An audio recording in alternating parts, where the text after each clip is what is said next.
Oh well, hello and welcome to the Lost Archives. My name is Owen and I'm the Dungeon Master of this ragtag group of adventurers, and we are up to episode 29 of our Tyranny of Dragons campaign. This is the penultimate this is the penultimate episode of the Horde of the Dragon Queen, part 1 of the Tyranny of Dragons, which means we are, as of the next session, halfway through the entire campaign, everybody. Which is a bit crazy. I'm going to die. Yeah, you're all going to die, that's it. I should probably introduce these lovely people who you can hear talking in the background. This campaign is all about them after all. I shall pass over to them. Me first, Claire. I'm Claire. I am playing Mira, the Dragonborn Sorcerer, half Silver Dragon, half Red Dragon. She's a keen bean. She's looking pretty hurt right now, but she is ready for an ultimate test, even though she has no idea what she's doing. And she's currently running in the dark, I'm pretty sure, because Dragonborn have no dark vision. Yeah. That's her. I am Michael. I'm playing Talari Fleetfoot, the Tabaxi monk. I'm looking a little damaged, but resolute for what lies ahead, whatever that may be.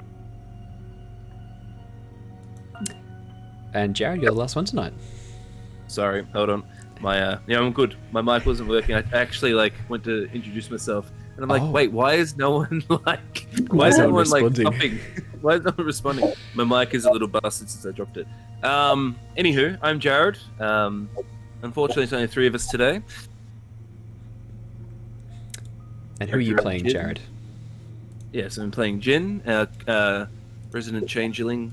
Currently, I'm a big crimson-scaled dragonborn called Rogar, and we've just gotten to a huge tussle up with some storm elementals that were, I think, homebrewed by you, Owen. That is an Owen homebrew. So the lightning bolt was fun. My health really fluctuated. So I'm looking a little bit bloodied, but I'm okay. I thought you guys enjoyed that. I thought that was fun, right? Oh, I didn't say I did not enjoy it. I just said it was a bit rough on the HP. Yeah. Yeah, the old HP hit. Well, you were standing mano a mano against one of the elementals, so... Yeah, I was. Everyone else was fighting the other one. I was just slugging it out with the lesser one, just one-on-one. Yeah, you were brave facing them head on. That was very brave. Before we get what was that, sorry? I probably could have died, but I was just like, fuck, I'm not... If I run away, I'll just probably die, so I'm gonna stay here. Very possible. Before we get into the recap and go through some stuff, we have only got 3 players here tonight, Claire, Michael and Jared. Unfortunately, the others are not able to join us, which is a huge shame, but we will carry on without them. Andrew has just had a child be born, so he might be a bit busy. Yeah, I think he's going to be a little bit busy heading forwards. So hopefully we'll get him for this second, for the next episode, which will be the last of the Tyranny of the last of the Horde of the Dragon Queen part of the Tyranny of Dragons. And then if he only sort of comes in every so often after that, it's not a big deal. But we may be looking at recruiting another member as time goes on. We'll see how everything travels. Other new stuff. We have a new overlay, a new background, which I've been working on. So I hope you guys really like it. I'm going to be animating all of my Twitch overlays as time goes on. I just thought this would be a really good one to start off with. And seeing as we started off in the clouds, I thought this was a good little cloud-based animation to go to start off the animations. So yeah, I hope you guys like it. That's all the news. Very nice. Thank you. Didn't have to fish for that at all. How are you guys traveling? Any fun news from you guys for the lovely people? I got Candlekeep Mysteries. Plug, would recommend. Ooh, very nice. Are you saying we should do a one-shot live of Candlekeep? Yes, I am. What a shocker. Yeah, one shot. It's weird for you to recommend a D&D adventure for us to play. Did you see Mark No. Coombs made one? Oh no, I'll have to check it out. I feel like we should pay homage. Yes, we should. We absolutely should. Yes. Mark Humes of the High Rollers. Definitely go check them out. They're really cool. They were the inspiration for me getting into D&D. So yeah, I absolutely love them. And Claire as well. Actually, I think is. Yeah. Well, we should probably jump into the campaign. So, our journey has been following the escapades of the Tempest Adventuring Guild from the League of Adventurers based in the merchant city of Oxenfurt. Mira, Azure, Wiltix, Jin, and Talari have successfully infiltrated the ranks of the cult by killing and impersonating one of their leaders. The party have been investigating the Flying Castle's Skyreach, an ancient cloud giant abode the cult had claimed as their base of operations. Having successfully infiltrated the ranks of the cult by posing as mercenaries hired by Talus the White and Borngrey, minor leaders within the order.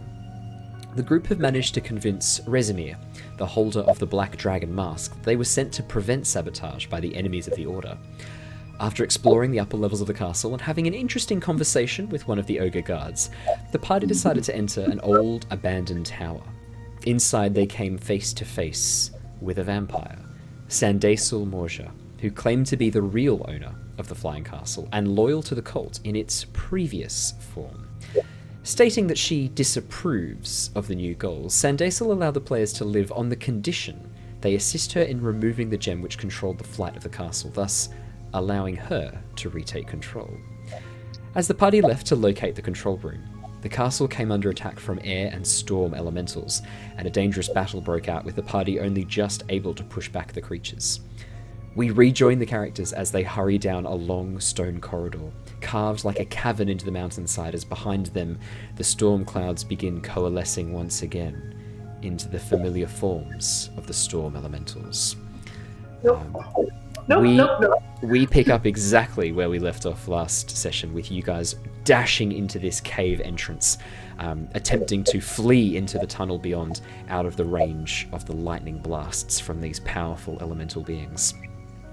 As you begin hurrying down the corridor, Azure and Wiltix sort of just at the back of the party as the rest of you lead the charge. What I'd like each of you to do is to tell me what you're doing as you flee down this corridor, because I think the last thing we left off is you guys said, we'd like to flee down the corridor. What are you doing as we flee? Are you looking out for danger? Are you trying to sort of keep an eye on where you're going? Are you just focusing on running and getting as much speed as you can? Are you keeping an eye on the flank? I'd like to know what everyone's doing, starting with Mira. Mira will hold up her red claw and swirl her silver one around, conjuring a spark of fire surrounded by ice shards that dance into the air and cast dancing lights to go down and illuminate up in front of us. Very nice. Talari. Well, Talari is going to sort of is going to stay to the front of the troop, and because let's face it, I mean, he can catch up whenever he needs to. So what he's going to do is he's going to keep pace with them, but he's going to keep stooped and just sort of like casting his vision, because I have 60 feet for dark vision, so casting his vision with the help of dancing lights, and watch out for obstacles as well as any possible enemies that come through. So Absolutely. I'd love a perception or investigation check from you, Talari, as you power through this corridor.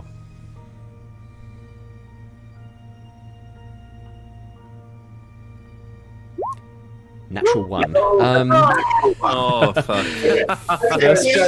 Let's roll! Woo! He's still hurt from the fight, so keep that in mind. Yeah, the way I sort of see it is your eyes are sort of a little bit off kilter. As you sort of sprint in, the lightning blast which you took before has kind of dulled your reflexes, and you find that your pupils, which naturally would expand the second you enter a dark place, are a little bit sluggish and non-responsive, almost like they've, like all muscles in your body and nerves are not conducting signals as well as they normally do. There's sort of like a little bit of a residual, almost like a slight paralysis effect left over from this intense lightning blast that you just copped. Look, there's always got to be some sort of scientific explanation for the stuff that happens, and I'm going to give it a go every time. The way is clear. Yeah, it's all good. And Jin, currently disguised as Rogar. I will take it from what Talari said. Everything's A-okay, so I'll just keep chugging along. I'm going to cast a level 1 Cure Wounds with my pack magic. Mm-hmm. Because I need that. Wait, hold on. This is metagamey. I'm going to use a free action to look at Talari and look at Mira, and I'm going to both ask them how they're feeling. It's just sort of me gauging what the HP without metagaming hard. Absolutely. Do you want to make me an insight check as you sort of examine them and try and figure out from their body language and movement? 10. 10. I'd say Mira and Talari, you may give him in 25% jumps a percentage of how hurt you look. So 25%, at 25% of HP, 50% of HP, 75% of HP, or 100% of HP. I think you can do it in 25% jumps. Say 75. 25. Oh boy, Mira. Yeah. I would say in that case, looking at Mira, Jin, she is hobbling. There is a limp to her step, and her scales are clearly singed from that blast of lightning. You can sort of see a wince. I think I'm a bit better well off. Like, I do have a little bit more, because I'm about 40%, 35%. So that's but I still have shield and stuff like that. So and I have a high armor class. So I'm going to cast Charm Person, Cure Wounds. I heard Charm Person. Level... Mira, that's going to be a Wisdom set. No. All right, let's see what she gets 6 HP. 6. That's not too bad. I rolled a 2. Could have rolled it could have been a lot higher. It's +4. Could have been a 12, right? Because you can roll a D8. So. Let's just get it it tough. on. But hey, look, 6 is something she didn't have before. So let's do that for now. Mm-hmm. And just I guess continue making our way into the cave. Absolutely. As you guys continue sort of powering forwards, you see Azure and Wiltix behind. Wiltix is kind of focusing on looking back, trying to keep an eye, make sure you guys aren't being followed. Whereas Azure is watching the rest of you, sort of occasionally pointing out, like, there's a little bit of a rock to your left, Talari. Just jump over that. Yes, okay, good. Don't trip. As he sort of sees you guys, he's sort of like helping you guys along from behind with his keen vision. Fantastic. As you guys continue moving through the tunnel, I'll have Talari, you rolled a natural 1, so you won't see anything. Does anyone have a passive perception above 14? I have 16. 16. Bard. I love the bard. Oh yeah. Jim, Ill monkey. as you come round a bend, as the corridor leads deeper and deeper, you lose sight very quickly of the light behind you, and the cave itself is very dark. You can still hear the crackle of lightning and the boom of thunder, occasionally shaking and reverberating through the stone around you. But you continue on, you carry on down this corridor. After about 10-15 seconds of running, ahead of you, you suddenly notice a section of stone forming a bit of an archway above where you are currently located, with a number of very faintly grey glowing glyphs just in front of you that's glowing on this archway, very, very faintly. It looks like Mira and Talari are just about to pass through the archway when you spot it. Okay. I'm gonna... Gesundheit. I'm gonna quickly shout to them, "Hey, stop for a quick sec." I'll freeze. What? I do not see anything. Oh. I don't know, like, can they... I don't know if they have dark vision or not. Is this, like... How dark is it in here? I have 120 feet. Pretty dark. However, Mira is currently casting dancing lights, so the area around her is illuminated. I will gesture to the archway with the runes. Hold up there, friends. Do not know if this is dangerous or not. Let's be very careful traversing this. Sure, I do not imagine that it would be good. But unfortunately, these runes I cannot read. That's a good point. Are they any type of language that any of us can decipher? I'd say now that you guys have had a little bit of experience, you've spotted giant runes before with the teleportation circle. Damn it. So I would say that you are pretty quickly you go, oh yeah, these look very familiar to the runes that we saw on the teleportation circle. This looks like it is probably giant magic. Are there any, like if I investigated, are there any sort of buttons or levers or wires or... Oh yeah, no, make me an investigation check, absolutely. I'm having a little bit of trouble seeing. Would anyone like to...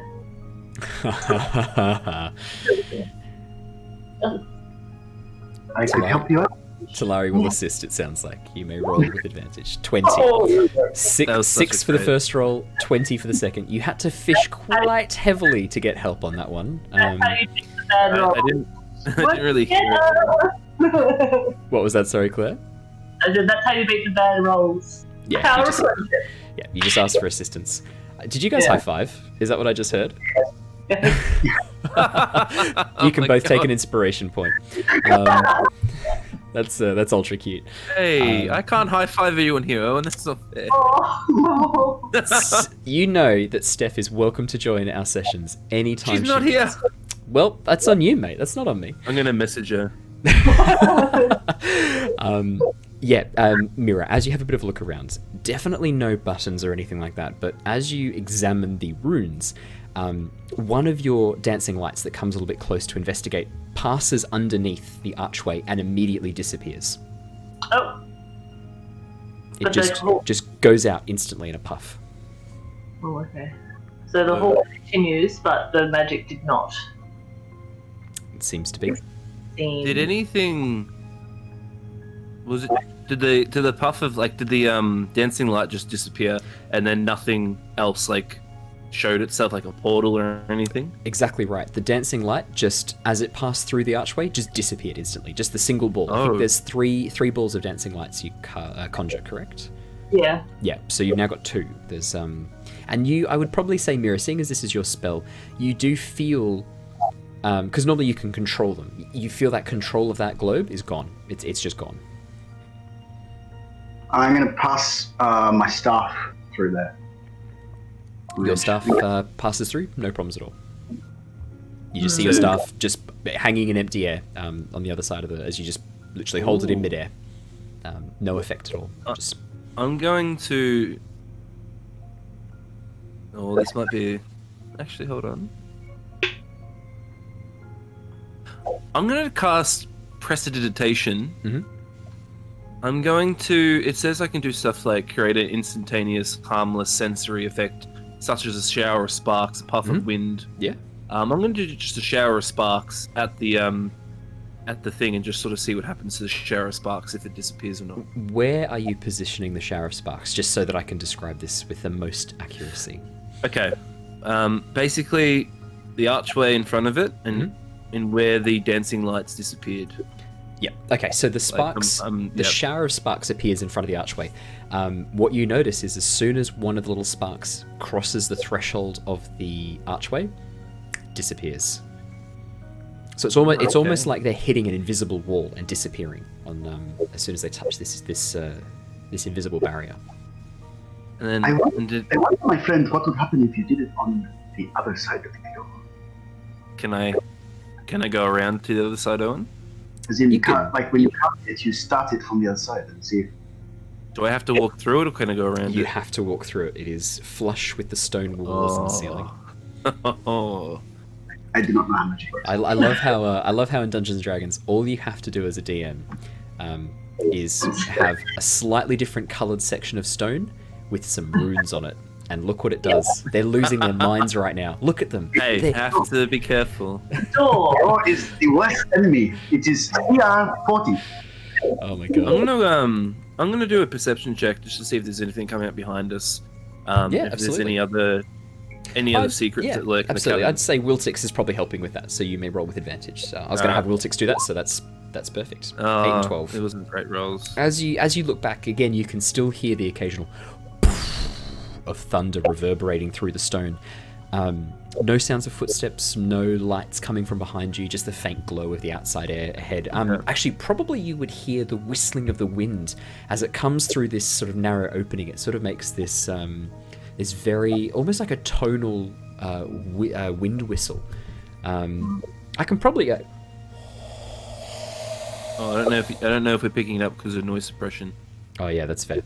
Well, it'll be on the recording. If you turn off noise suppression, then we can hear it. That's true. I can just flick it probably off and on as it goes through the tunnel. Anyway, they're in bed. It'll be on the podcast. Don't worry, guys. I fear if I pass over this threshold, I might be a bit useless. But there is Is there anything else around us, Owen, in this cavern? No. As you sort of have a bit of a look around, I'll use your perception roll from before. As you look around, and combine that with Mira's investigation as well, it just looks like a very roughly carved stone tunnel that has this sudden archway of stone built into the walls and ceiling in this exact spot, and then there's nothing else before and after. It's just seems to be very randomly placed in the middle of this tunnel. All right. The rooms on this archway, are they carved into the wall, or is it like stones that they're carved onto, they're embedded in the wall? Yeah, so the archway itself is a section of the stone wall and ceiling that hasn't been carved away as much, so it's sort of it stands out a little bit, almost like a relief design on the stone, and they're carved into the stone itself, so it's just all part of the same stone that makes up the cave itself. It's just that this bit has been left a little bit protruding from the walls and ceiling to form a clear demarked border between one side and the other. That is it, buffer. But like I said, I am not much for magic, so I'm going to see if I can pass through the door. What do you think? I'm going to give it a try. Because I know that it won't affect you, Mira. First things first, do any of you actually speak giant? I do not. I think these are giant runes. I don't think any of us speak giant, unfortunately. Wiltix looks over and goes, I don't speak giant. I speak gnome, the opposite. Perfect. Thanks, Wiltix. Very, yes, very helpful. You are useful as always. I say, thank you for your help in Gnomish. And in Gnomish. And I'm great. Wiltix sort of cocks his head and looks at you and then responds in Gnomish. I thought I was the only one who spoke that. Huh. No, fair enough. The road's are long, and the stories are convoluted. Oh yeah, you're telling me. This takes like 5 minutes to say because everything in Gnomish is so long. Yeah. And it sounds like a little bit, there's almost like a hint of screech to it as well. It's like... Oh my God. Yeah, that's it. Yeah, that's it. Right. Let's just have 45 minutes of that. And unsubscribed. Don't leave us followers. I'm sorry, I played. In response to that, someone has redeemed their channel points to summon a monster for 8,000 channel points. So we're gonna see what that. He did summon a monster. We're gonna see what that monster is soon. Oh my God! Bloody fucking Andrew. Oh no. Wow. Well, okay, I'm gonna step through the doorway and see if I can. Yeah. I'm gonna summon You step a through? monster. I'm gonna summon a monster as well. You can't because you're part of the stream. You step through the. Yeah. Go What on. am I meant to do with my 12,000 credits? Spend them on other things. Like you I'm can, gonna if you make save it up, you can do a stream with me if you save up enough of them. I already do. I'm kidding. I'll create an NPC. Yeah, create an NPC. Talari, as you step through the archway. Oh, very nice. Oh God. Very nice, Andrew. Oh God. No, don't say anything. No spoilers. Talari, as you step through the archway, you feel nothing. You just step through. You're just standing on the other side. No effect at all. It's just like walking forwards, like normal. Oh man, I don't think. I'll just hold one talon through my silver side. Do I feel anything? So currently you are, I think you are still disguised in your black makeup, aren't you? Still got your black paint on and everything like that. Yeah, you reach through. Nothing happens. Don't feel anything. No, don't feel anything at all. Alright, I'll walk through. As you fully pass underneath the archway, you do feel a very faint vibration in your chest, sort of centered very close to your core, just for a few seconds, and then you feel fine as you step through on the other side. But your dancing lights immediately disappear, plunging the cave into darkness. Yeah. I'd try and summon them. They immediately summon to your side on the other side of the archway. Your 3 dancing lights. Three dancing lights. I Oh, think right, yeah. it's 3 you get, right? Like 3 globes. You can summon 4, but yes. Oh yeah, then you get 4. Yep, then you conjure 4. Yep. Huh. Do I look different? I don't think so. looks the same, exactly the same. I turn to my companions and I say, "Look, I don't think that we'll be able to discover the secrets of this without knowing how to speak giant. So, unfortunately, I think this might be a bit of a dead end for us currently." Don't think it goes down to the engine room? Well, I think when we did that perception investigation check, Owen, you only really said that this leads to this spot, right? There's no other little... No, the passageway continues onwards and starts heading up. Oh my god. I thought this was a dead end. Oh, no. The passageway continues onwards for as far as the eye can see before it's... the slope upwards takes it out of your view for the rest of the tunnel. Okay, alright. Well, shall we continue moving on then? I'm willing to keep going. I feel okay. It seems alright. Well, do you think that we should maybe take a short rest down here quickly? Do you think it's a good idea? Or a rest. I shouldn't say short rest. Maybe we should find somewhere a bit more unexposed, an alcove, defensive. This is not bad, actually, because it seems like the effect is only temporary, yes? And it only affects magic, yes? I do not know much about magic, but I can assume that some of the creatures outside are possibly partly magic, I do not know. So it is possible this could be some sort of temporary defense if we were to be attacked. But we'd all have to be on the one side of it, not split. Yes. Is there any well, if it's up to you guys, we can push through this and we can try and find any alcoves or anything like that, somewhere just to hide out for a little bit. That sounds very good idea. Just to get some of our vitality back. Absolutely, I could definitely use a rest. Well, my muscles are a little singed, I guess you could say. So I guess with that, Owen, we'll move on ahead and try and find a little alcove just to take a quick short rest. Absolutely. If everyone, of course, wants to. That sounds good. Yeah, that sounds good. Yeah, perfect. Mira, you're already on the side of the archway. Talari, you are too.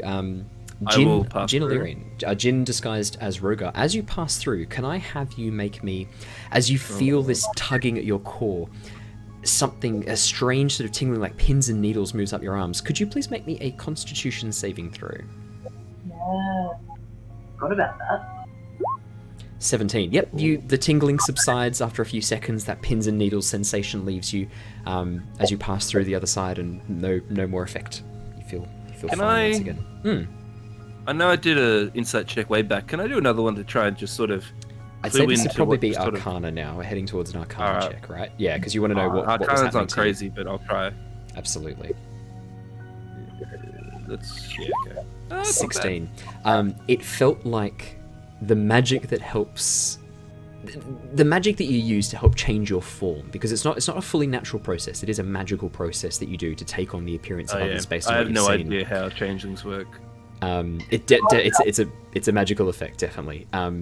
As you pass through, you feel something trying to disrupt that magic, but you are able to fight it off and maintain your form as Rogar as you pass through. Cool. Azure is the next one to step through. I will roll for Azure as he steps through. You watch as golden wings begin to grow from Azure's back. His skin begins to turn an even paler white and his eyes glow golden, before with a flash of light he vanishes from in front of your eyes. Wait, so he's just gone? He disappears from in front of your eyes. Oh, fuck! Wiltix sort of pauses and looks and goes, I don't think I want to go through that anymore. That might be best. I think perhaps we'll meet you at some station. Do you want to... Is he okay? Like, is he all right? What's happened to him? He's good. Perhaps he returned to the Paywilds? Is that where he's from? That's where he's from. I see.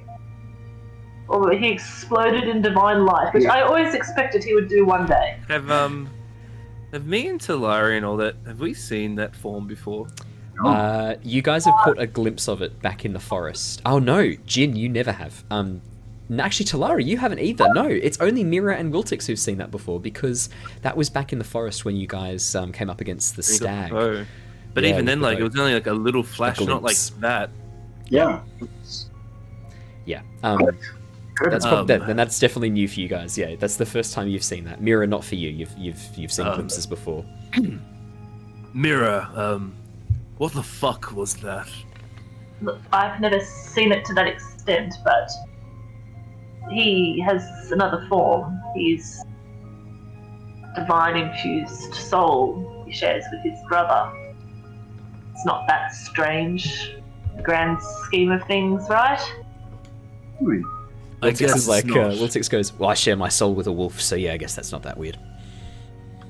Well, I'm At the glad same we're not. time, he just disappeared in a puff of smoke. That could be problematic. There is that, yeah. Do you reckon he's alright? Honestly, I don't know. I myself felt a little tingle as I passed through, but nothing happened. I'm kind of scared to step through. I might go back to being a wolf again.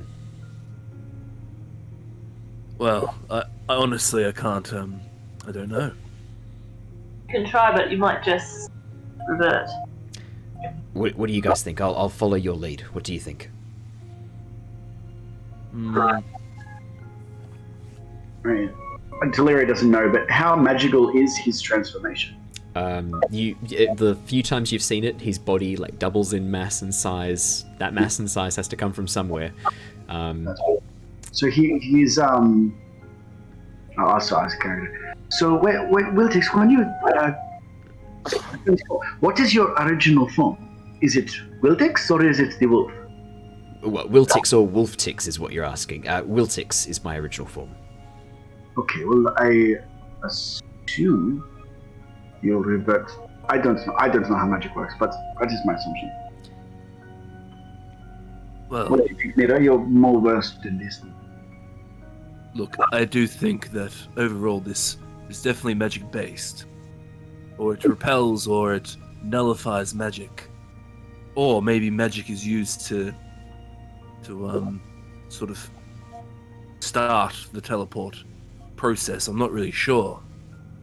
I don't know what will happen if you walk through here. It's up to you, my friend. It could just be a gate. All right, let's give it a go. Stand back, Yeah. in case I go rabbit and kill you all. Stand back. What I'll do is I'll hold an action to grapple him if he changes. Okay, so you're going to ready an action Yeah, to grapple look- Wiltix if he looks like he's going to turn into the wolf form. Cool. Yeah. I'm going to get ready to cast Tasha's hideous laughter on him if he turns. Like this is one of your closest friends. I do love that. This is Hey, it's not gonna kill him. no, that's true. It's just gonna incapacitate him. Mira, do you want to ready a cast a fireball? Everybody. Yeah, why not? What are you doing, Mira? Are you just going to step back? I'm just going to step back. I trust Wiltix, I think, more than maybe the other two. I trust him too, but sometimes everybody needs some help. Perfect. Wiltix steps forward underneath the archway. As he sort of goes to sort of step to the other side, sort of because he's got small legs as a gnome. His first step is like in the middle of the archway, and as he goes to take the second step to get out the other side of the archway, he sort of freezes in mid sort of stride. That's a bit of a weird feeling. That feels very tingly. Ugh, very tingly. Yes, that's what I felt. That's what I felt. You watch as his limbs begin to elongate, his ears grow, and fur begins to spread across his face. But as it does so, the edges of the archway begin to pulse rapidly. Chains, silvery chains, lance out from the runes and bind him, grabbing him and pulling him into the air. Oh, that's not very pleasant anymore. And then suddenly, he begins dissolving into that same light. Okay, Yes. before that, Yes. I'm gonna try and look, I'll give it a go. I'm just gonna Eldritch Blast from the chains. I'm gonna try. Yeah, It probably will absolutely. get repelled. No, do an but Eldritch Blast. I'll give it a go. Should I Like, just roll it? Yes, roll to hit, because the chain is a small... 15's enough, definitely. 15. And 11 force damage, nice. As you blast this eldritch energy towards the chain, it actually shatters the chain, and one of his arms gets free. He reaches up to yank the chain off the other arm, and as he does so, the pulse of light suddenly grows stronger, and then, with a flash, Wiltix is gone too, from your sight. Okay. The runes on the top... 2 of the runes are now glowing with a bright red pulsing light. This sort of regular whoom, whoom, whoom, whoom.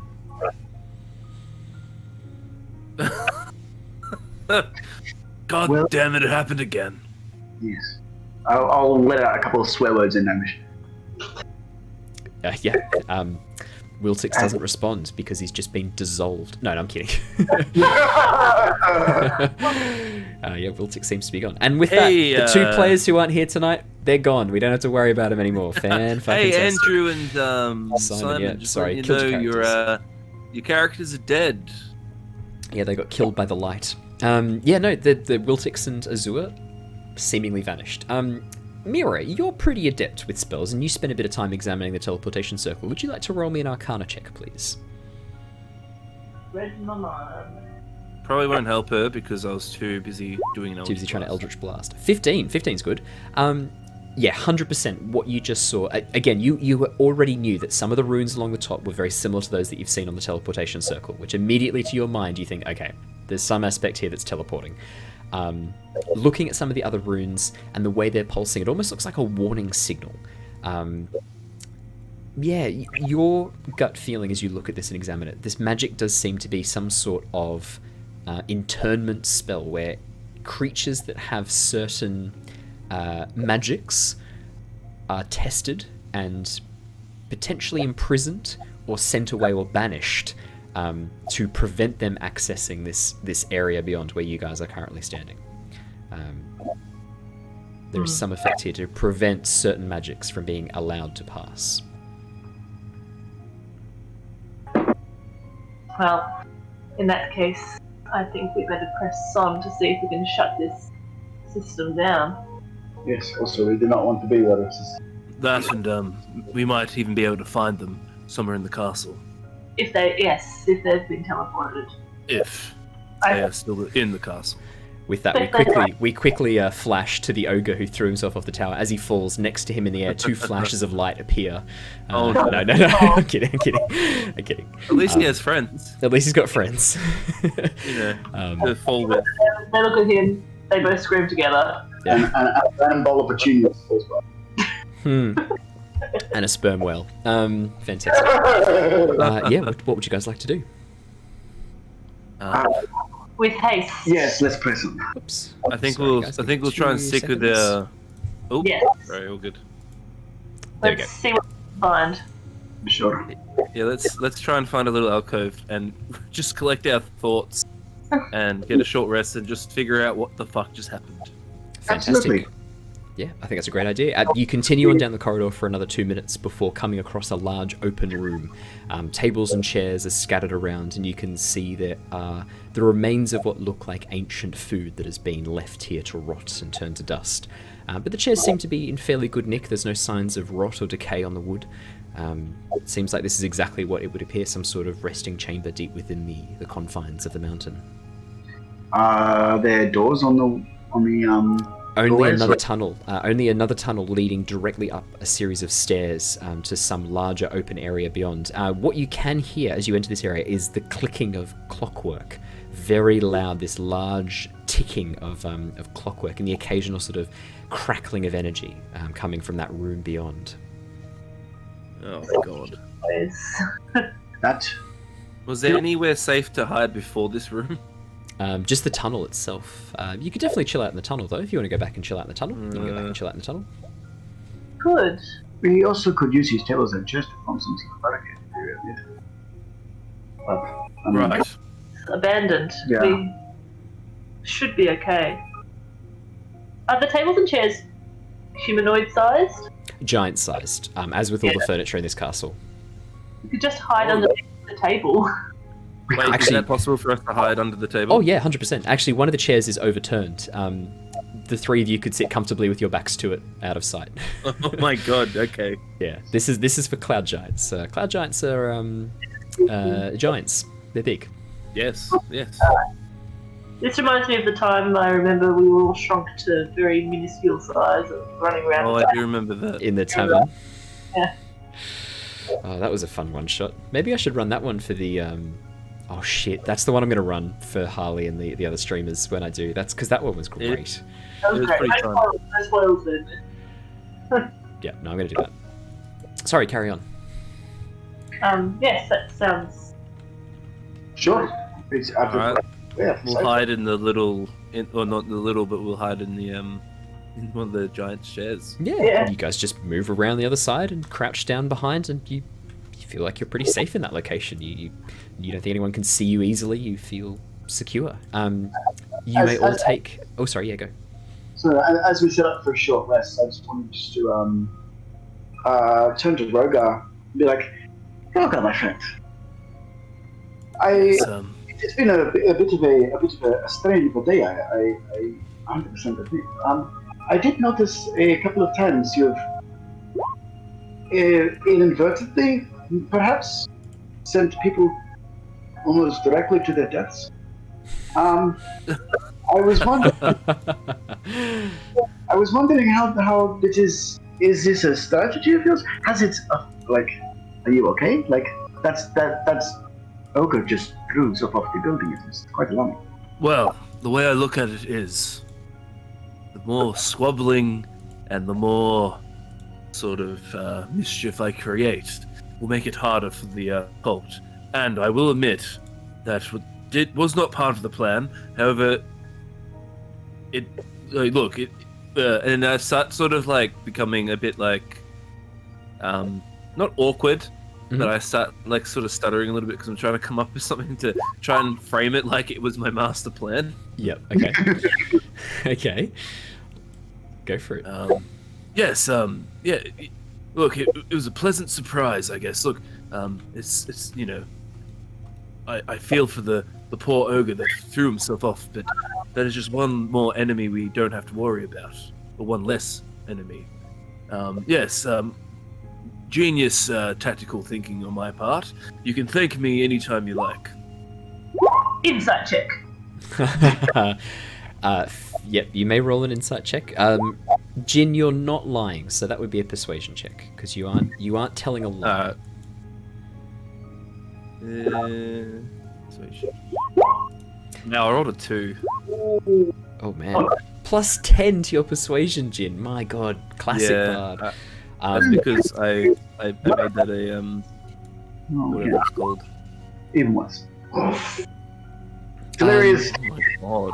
Hey, I see. I thought it was a mistake at first, but you are a mastermind, are you not? I'm just sort of sitting there soaking this up, going, yes, yes, mastermind. And then you got Mira. Just I imagine, what's Mira thinking as she clearly knows that I probably didn't have that in my master plan. No. Yeah, you get the sense that he did not. Look, Jin, we're all going to do things, I think, that we may regret, but it is for the greater good. Yes, for the greater good. The greater good. The greater good. Well, just think about Wiltix, what he had to do with that vampire. That seemed... Yes, that was a shame we didn't really get to speak about that event as much as we did. That was quite an interesting sort of a sequence of events. However, that could have turned a bit poorly for us. However, we also then just walked straight into a storm with storm elemental, so it'd be good to have a little bit of a rest. All I'm saying is that we're going to have to do things that, well, maybe uncomfortable.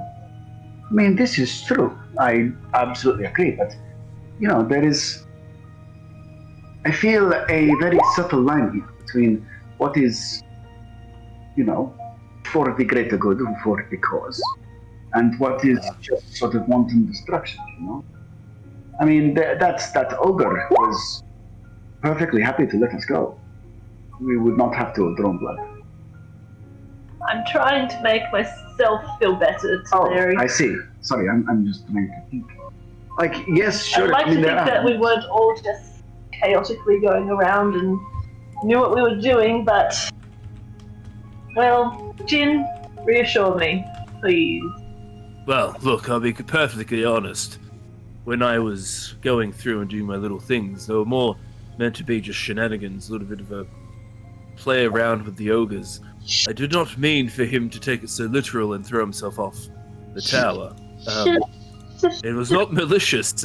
I'm just being completely honest with you. Shenanigans! Yes. Shenanigans! Little bit of tomfoolery. Mira looks very Tomfoolery upset. that ended up in potential death of an ogre, but yes.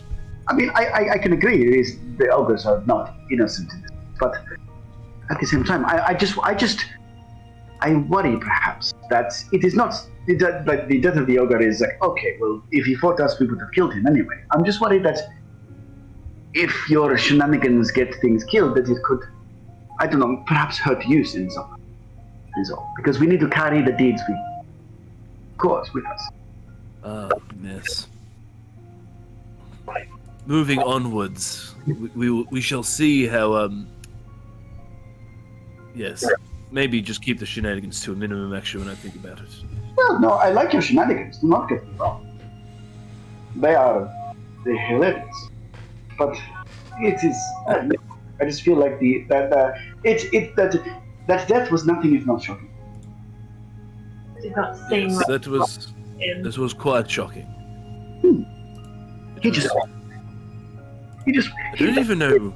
Ballista. I don't even know why he threw himself off. I'm being honest. It seems like he put a lot of his self-worth in that ballista. It seems One shouldn't live like that. That's It's true. just way too much. Just too much. Just way too much investment in a ballista. Your conscience at this point, Jin, does whisper to you, yeah, but he didn't need to die for it. At the same time, I will admit, It I'm didn't talking like this, but I will admit Jin's not feeling horrible about it. Because A, he feels like the ogre just went way overboard. And B, it is an order of the dragon ogre, so he's not like super torn up about it. If he had done that to like an innocent, like someone who wasn't part of the order, he would actually be like a lot more torn up about it. But because it was a big ogre that was like part of the order, he's not super torn up about it, but at the same time he does feel a little bit guilty. But we have learned that ogres have layers. Onions have layers. Ogres have layers. Onions have layers. that ogre Yes. doesn't anymore. Perfect. Yeah, you guys finish off your short rest. Is there anything that you're doing in particular during the short rest apart from sort of discussing the morally grey aspects and the ethical implications of your current behaviour? Although, I think, oh, sorry, what did you guys say? I was going to say, we're all just comparing alignments right now. Because yeah, Chaotic what am neutral, I? chaotic neutral, chaotic neutral. Well, I'm chaotic. I am chaotic good. So That's right. it does Look, make a alignments- little bit of sense. Yeah, absolutely. Well, because you didn't intend for him to do that. That wasn't what your intended. Your intended goal was mischief. I was just playing around with his head because I'm a bard. Absolutely. I mean, if anything, it's more of second effects. He's just barred to the bone. Out of the bone. What a plug! That sounds like a really cool one shot. I wonder if Someone should run that one. someone should run that one shot. Yeah. So anything else during your yes. short rest, or Well, I'm undertaking this discussion semi-contorted as well because I'm doing my Yeah. stretch. you're doing your stretches? Absolutely. Which for a And cat I'll sort is of be quite patching impressive. myself up. Yeah. I'll be Perfect. patching myself up, and I'll be sort of keeping an eye out for any like potential threats, I guess, Potential shenanigans. or potential threats that might kill us. Fantastic. Make me a perception check, just for old time's sake. Alright. 9. Oh man. Fantastic. Actually, I do have a favour super quickly of Claire and Michael. If you guys could jump onto your Roll20 in the top right hand corner, if you click on the settings button, can you see one of the boxes just underneath Master Music level is called Enabled Background Chat Beep? Yes. Could I get you to click that so it turns off? Done. Awesome. What that's going to do is it's going to remove the noise every time chat does a roll. Oh. Because we don't need it. We don't need it. And you don't need it. No one Oh, needs it. yeah. No one needs it. Perfect. I only just discovered that this session, and I have turned mine off as well, because I was like, damn, this is so annoying. There must be a way to turn it off. There is a way to turn it off. There we go. Brilliant. Fantastic. Yeah. You guys finish your short rest. As you undertake your rest, the thundering noise from outside does begin to die down a little bit. The occasional crashes of lightning and rumbles of thunder does seem to sort of die down a bit. Apart from that, the constant ticking, the tick, tick, tick, tick, tick of the clockwork coming from the room beyond, and the occasional crackle of energy continues. As you guys finish your short rest, I hand back over to you. Okay. Well, I stand up and I dust myself off. Well, look. What happened with the ogre? It was unfortunate. We'll move on from it, though, and we'll complete our mission. That is the utmost importance. I agree. I agree. Yeah, I dust myself off. If Mira's sitting next to me, I offer my hand to help her, stand up. I'll take it with my red hand. Yeah, okay. It's warm to the And then touch.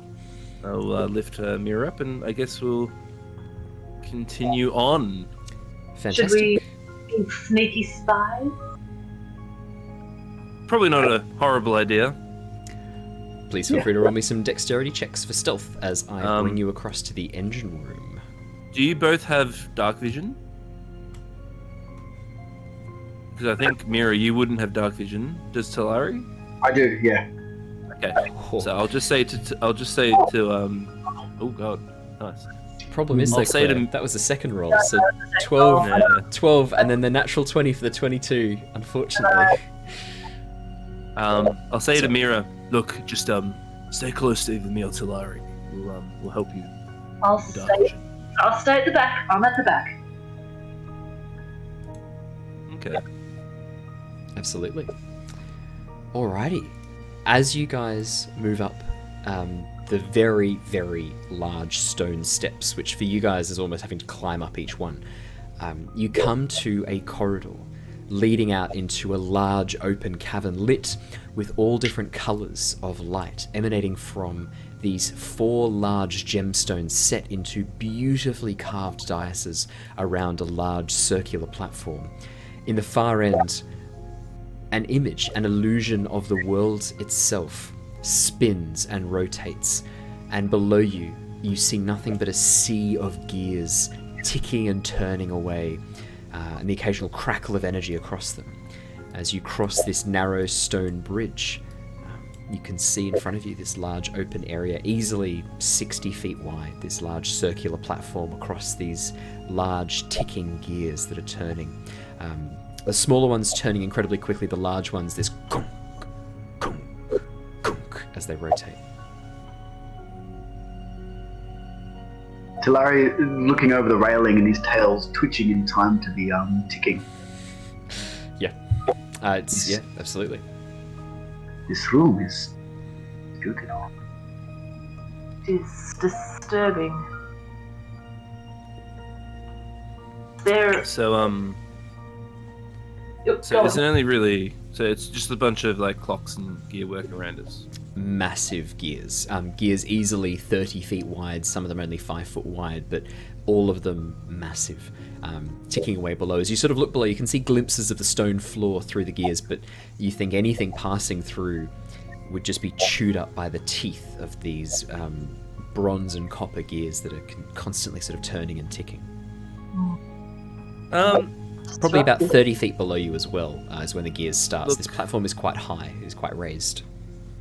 Look, obviously, like you can't tell me what it is, but Rogar or Jin is going to have a thought that this could potentially be the engine room. So,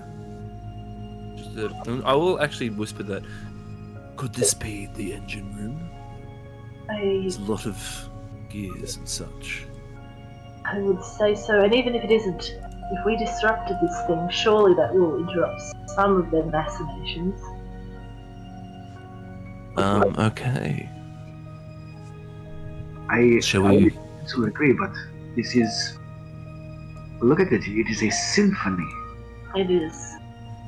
Is there like a central, like, with my sort of, I know this is very ancient storm technology, but I already know that this is kind of apparently powered by necromantic energy. That's what our Lady of the Night was saying. She mentioned that necromancy was used in the powering of this ship. Yes. Yeah. So do I sort of get any hint of evidence of a ritual or like spell that I would be kind of more familiar with? That sounds like an Arcana check to me. Ironic that I'm actually not that good at it. You're more sort of like naturally, innately good at magic. Yeah. Well, look, because I'm talking to her Yeah, I think about you it, can give we're help with discussing it. Yeah. We just Cool, thank you. Yeah. I think you can have help for that, Mira. Electoral spellcasters. Oh, thank God you had help. Natural one for a total of 4. However, the help action has brought that to a 16. Ooh, that was close. As you're looking around, you can't figure out how necromancy could possibly be involved in this. The gemstones themselves look to be the source of the power, very clearly, the 4 different coloured gemstones. The gears itself is the transmission of that power. Yeah, to your eyes, this looks to be a very, very advanced and very well-implemented version of magitech that is used today. This sort of seems to be a very ancient implementation of it, and on a much grander scale than anything you've ever seen. But some of the magitech items that you've seen in Palin during your time there, crystal power core, gears for transmission or wires for transmission, and then the effect. You're assuming the flight is the effect, the gears the transmission of power, and the crystals themselves may be the source of the power. If it's anything similar to the way magitech works in today's time. Well, because this is very ancient. This is well before the ruin. But yeah, I mean, to your eyes, you're not quite sure how necromancy could possibly be involved. well, they did also say that the crystals were the source of the control room as well, so... And Yes. also, didn't you say that Yeah. necromancy energy was after the construction of this city? Yes. So they're Yes. using the energy to take place of something that was already done in fact. So the Red Wizards did say that they were not here. This could possibly be older than that. Yes. Although this is modern. No, this is very ancient. So it reminds you of some of the more modern magitech. But this contraption itself looks to be ancient, like the rust and the verdigris on the gears, especially the verdigris copper, that sort of purple, greeny blue mottling that happens to copper as it gets super old is very clear on a lot of these gears. You can actually see them on the map, some of the gears that have got that purple. Yeah, it's a really cool map, this one. Yeah. Beautiful. Well, Seafoot Games, credit to Seafoot Games for this one. well, nonetheless, I think if we disrupt the crystals somehow, we can disrupt much of the activity of this world, this city. I just don't really know how we could do that. I mean, if they conduct some sort of energy, do they not? Is there a maximum amount of energy that they can hold? Good question.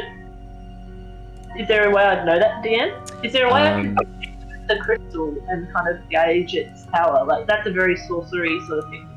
That is a very sorcery sort of thing to do. I'd say probably you would have to go up to them and examine them more closely to do that. I will do that. Absolutely, yeah. While they're doing that, can I just... Is there any figures at all in this room? Anything like...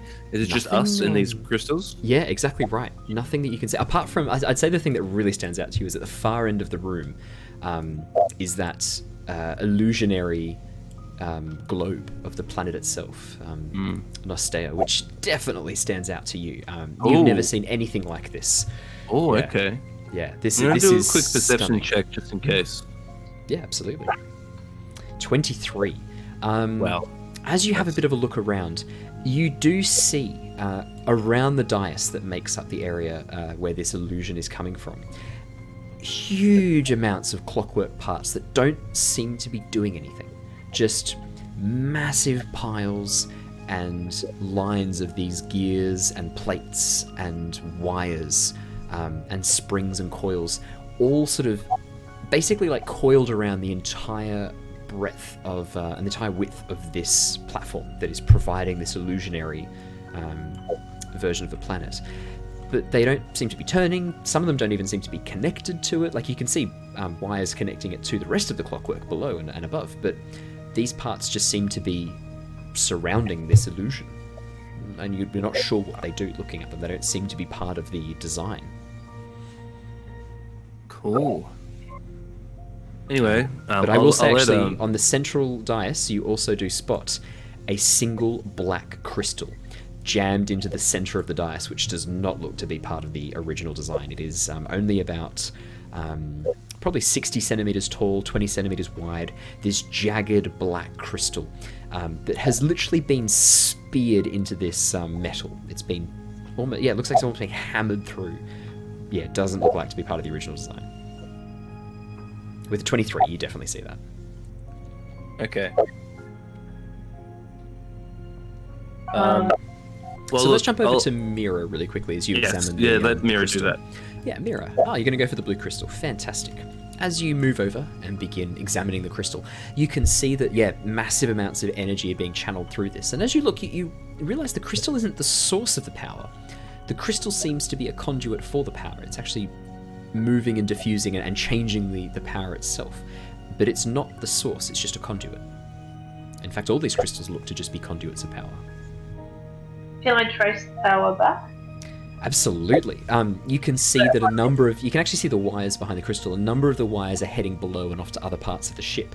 But the main passageway is actually leading back towards this central dais, around the side of the room, all the way past this red crystal, and then these massive coils of energy.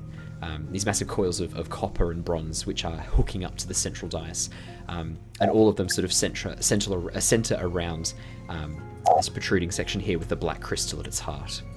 I'll make my way over there, but as I go along, can I kind of get a sense whether this is like an elemental energy, like lightning or fire or ice? Or, Yes, absolutely. The first crystal that you're walking past, the blue one seems to be containing... Oh, I will stop you right there. The first crystal that you're walking past seems to be containing some sort of elemental energy of the plane of air.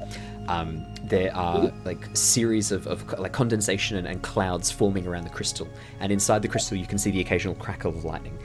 The crystal to the north seems to be connected to the elemental plane of fire. You can see flashes of fire. In that case, I'll probably go over to that. Probably be drawn towards that. Yeah, absolutely. And the two towards the south, you don't have a closer look at, so you can't really see from where you are. Talari, what are you doing while this is going on? I am still entranced by the ticking and the talking. Like that. You are a Tabaxi, so it does make sense that the ticking of the clockwork would be somewhat captivating for you. I just want to use my distraction to stare at the gears and try and figure out if there is possibly a way to disrupt this process mechanically rather than magically. Ooh, mechanically. Make me an intelligence check. Just a flat intelligence check. Not good for me, but let's see. 14, no, minus 1, so you rolled a 15. That's not bad at all. 14. Welcome to the Love Club. As you look across the gears, you can see that some of them seem to be more integral to others. A number of the much larger gears are providing and transferring power to a number of smaller gears.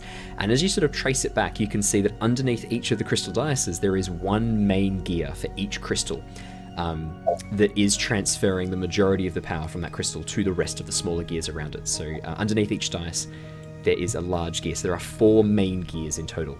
You think disrupting one of these would cause some serious problems. Disrupting all of them, there'd be no way to repair the damage. If you were able to destroy all 4 gears, it would be very difficult to repair. And you think it would deal quite a hefty blow to the airship.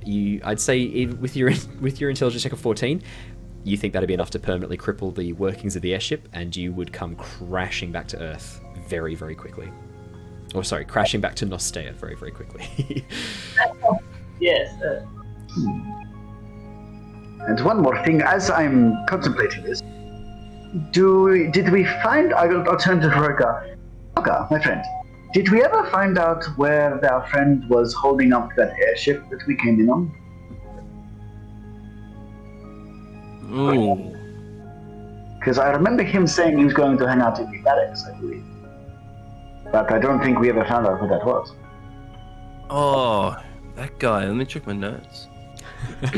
So the person you're thinking of, I'll be nice, DM. The person you're thinking of is the Well, driver of the It's small. Twist. Oh no, go, yeah, go. No, please. Twist the Air Genasi Porter. Yep. That's all I've got though. I don't know where he's actually. So he currently. was manning a very small airship, similar to almost like a small yacht airship that was used to transport you guys and goods up to the airship. I would say that you guys remember he said he was going to dock and then head to the barracks on the lower floor. Right. Yeah. So you guys have mostly spent your time on the upper floors of the castle. You haven't been too much on the lower floors. The lower floors is where he dropped you off. You guys haven't spent much time there in the last little bit. Because if we were able to somehow bring this airship down, if we destroy this fort, do you see the big cog? If we destroy those, I'm pretty sure this is going to fall out of the sky. If we did, we would need some way to not get crushed in the ensuing chaos. That is a very good point. Because I feel like it would definitely be good to have an escape plan in mind if this does crash. I'd rather not go down with it. No, we are not captains. We do not need to. You don't want to be the captain? I am the captain now. Look at me, I am the captain. Look at me, I am the captain. Yeah. So, I'd say by this point, as Talari and Rogar are having that conversation, Mira, you've had time to go closer to the elemental gem of fire and have a bit of an investigation of it. Is there anything particular you wanted to do? And my question is, knowing Mira, are you touching it? I don't touch it. Yeah, you kind of do. So my question is, are you touching it? I think she definitely get close to it because this is the power that kind of runs in her veins and is like supporting her. So I think I kind of turn back to the others and I just say, we don't need to destroy it, just disable it enough that we'll have time to run. Perhaps if we destroyed the conduits, it would fall apart one by one. That makes sense. But equally, we could just interrupt it and achieve nothing. There perhaps a way to subvert the power and take it for ourselves? At this, Mira almost unconsciously reaches out towards the crystal and almost just strokes it. Go on. Do it. Touch the crystal, Mira. Yes, Mira, good. Now touch it. This hungry look in her eyes. Now touch it. No, that's yeah. So you reach out. You the part of you that is still sort of bonded to the ice resists this lure of the fire, the lure of the flame, but it is hard, and you feel that desire for that burning power.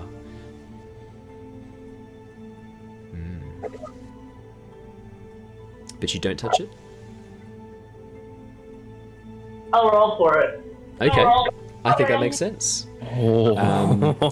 Wisdom. I think that's a wisdom saving throw. Yep. And I'll let you set the DC. So tell me the. Okay. I was going to say, tell me the DC before you roll it, and we'll determine what that roll means. Do you know what that means? What does that mean to you? Does that mean you succeed? I didn't. I was just going to go a straight 10. But Okay, yeah, no, fantastic. In that case, with a 13, you have the wisdom to resist, and you are able to assert control over yourself. So now you choose. You are fully in control of your actions, but you do feel that pull, that lure of the fire. I pull back. Yeah, absolutely. I turn around and I say, let's bring this down. Quickly. Let it be done. I see avarice shrinking in your eyes. That's... In order to distract her, that's a black crystal in the middle. Ah. Oh, yeah? What do you think that might be? Oh, I'll have a close look at that. Well, do you notice sort of how it's been almost like hammered and like jammed? It I'll get definitely doesn't look like it was part of the structure beforehand. Yes, it's definitely... Mira, Yeah. I'm gonna stop you right there. That is beautiful. you just stay right there, my little chickadee. I was like, oh, yeah, I'll go over and have a look. As you step onto the first step, there's a sudden glow as all of these patterns and runes adorning the stonework around this hologram, around this illusion, I should say, begin to light up. And all of that collection of gears and springs and metal plating begins to shudder and roll together, forming, pulling itself bit by bit as you see an arm form, and then possibly what looks like a tail, and then rising from the mass in the center, a large head with savage, wicked teeth, spines down a long reptilian-looking neck, and large bat-like wings with What leather the fuck? binding it together. As emerging from the bundle of gears and scrap, a Clockwork Dragon forms. I would like everybody to roll me some initiative. Dear God. Fucking cool. It's cool, but Yes. terrifying. It is terrifying, I agree. Oh, I didn't click my boy. Sorry. Yes, You can go first, Talari. I think you've got more decks. I've gone full homebrew now. Every monster you face shall be designed by moi. So Now cool. I can take out Azure and Wiltix, and Rogar, you rolled a 18, so we'll take out the 14. Mira, have you rolled initiative? 13. Yep. Let me just click on this. I think because you had not clicked on your token. Naughty, naughty. 18. I should probably roll initiative for the Clockwork Dragon now, shouldn't I? Let's have a look. Looks like it's an initiative of 2. That's a shame. Alrighty, well. We're not in combat, God. but rising from... Just we're going to go into initiative so that I can keep track of time, because this seems very important. And we should probably put on... I'm thinking... Change the this music. one. I feel like Clockwork Dragon but didn't negotiate. Oh yeah, that sounds good. Nice and tense. Perfect. This one's called Powerful Tension Building. I've named them based on their emotional theme and power and weight, so that when I'm in the moment, I can quickly click on them and know it's going to be appropriate. Oh man, this is perfect. Really okay. good. Oops, did I make that way too quiet? I did. Alrighty, so it looks like Rogar, you are up first. Please, Talari will go what would you like to do? first, 'cause I think he's got high decks. Yeah, I do. And I rolled an 18, but I also, unfortunately, forgot to click on my token. I apologize. Yeah, there's only 2 initiatives at the moment, Owen, from what I can see in the turn order. What was that, sorry? Oh, Talari ahead of you. Wait. Can you guys hear Owen? No. Oh no. Oh, no, you're good. We can hear you Can again. you hear me? Oh, perfect. Yeah. I What'd think you- sorry. what'd you Talari's say there, ahead. sorry? Talari's ahead of the ahead of you, isn't he? Because his dex. is Yes, he's slightly- got high decks. Okay. So this doesn't seem like something we can communicate with, right? Or You've got no Maybe. idea. As you see it rise from the bundle of gears and metal plating, it doesn't make any noise. Just the clacking of metal and the ticking. And actually, I would say that as it sort of reaches its full form, there's this sudden this grinding metal noise deep within its chest, and this gung gung gung gung. And then the eyes begin lighting up, and electricity crackles across its jaws and claws. That's Yeah. Okay. All right, I'll take my movement. 40. I like the sounds that you've done. effect. That's fantastic. That's good. I like that. All right, so that's the sound of his feet just pit patting. Yeah. So he gets up in front of it. I'm gonna try. Oh, clockwork friend, dragon, being. This is a master's cave to order which you have created. I'm going to try and charm the dragon. Yeah, make me a persuasion check, I guess. Lol, monk. Oh shit. Crazy monk. 18. Wow, nice. Yeah, very nice. As you step up and begin trying to commune with this creature, its eyes turn on you. It makes no speech, no noise at all, not even the sound of breathing. Just this gung gung gung gung gung from the clockwork that's powering it as it turns towards you and regards you with its head slightly cocked, tail sort of flicking behind it. My tail is matching its tail for the time, because I assume it's still within rhythm. Yes, I would say that with your persuasion check of 18, I'm going to let you roll a really quick insight check as well, because you're trying to commune to it, which means you're also open to reading its body language. 11. This thing looks like it is poised. It is crouching a little bit lower. Claws are extended. You get the sense that this thing is not sentient, and it is going to perform a task that it has been set prior. It is a clockwork device. It is not capable of thought. Fuck. Shit. All right. Now, okay. Is it okay? The clockwork that I've been watching for a while always has logic to it. Yes. Is there a logic to the workings of the dragon? Some like linchpin in the system that seems like is important. As you look over, the plating, the armor plating covers all the internal workings. You glimpse them for a second as it was assembling itself, but you would have to spend your full action trying to examine this thing and try and locate, and you think it's going to be very difficult because the sounds coming from inside are all areas that are heavily protected by this metal plating. You suspect this could be difficult. Okay. Not impossible, but you think this would cost you your action to try and figure out if there is some integral gear or spring that if you cut, the whole thing will wind down. Okay. All right. So I just went to clockwork brain my line. Okay. So I will try and do that. I will try and do that. I will try and do that. What would that be? Would that be a perception? Sorry, I just missed the last 2 seconds of what you said. My headphones had a little glitch. What'd you say, sorry? Oh, right. Okay. I'm going to try that. I'll use my action to see if I can figure it out. Absolutely. You can make me a investigation or a perception check. Your choice. I'll do a perception. 23. Nice. As you look, you can see that a number of the gears in the neck seem to be very integral to allowing the mouth to move.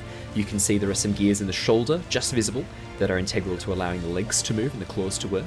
At its center, glowing beneath gaps in the armor plating, there seems to be some energy source crackling with lightning, and you suspect that that is probably the central core of this creature, buried deep beneath the armor plating.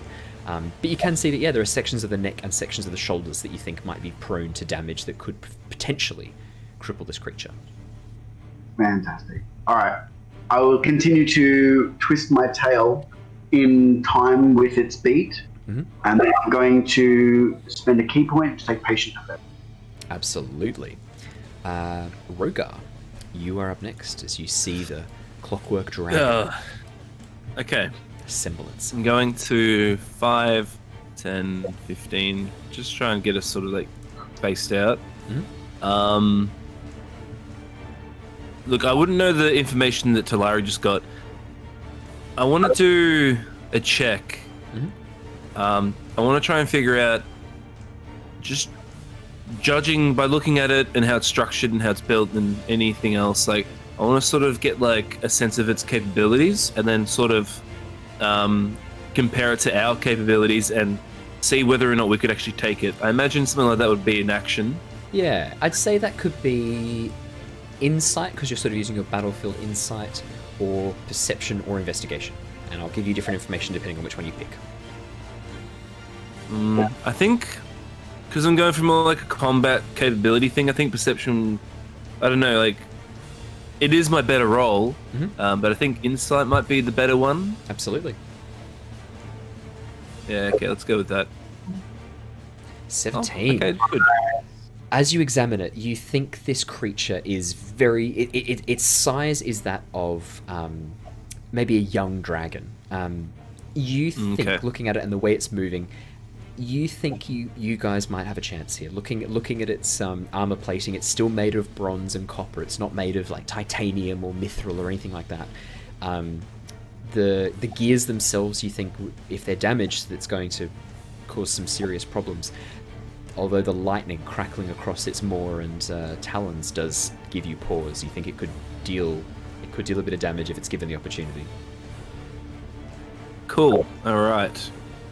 Well, it hasn't attacked us just yet.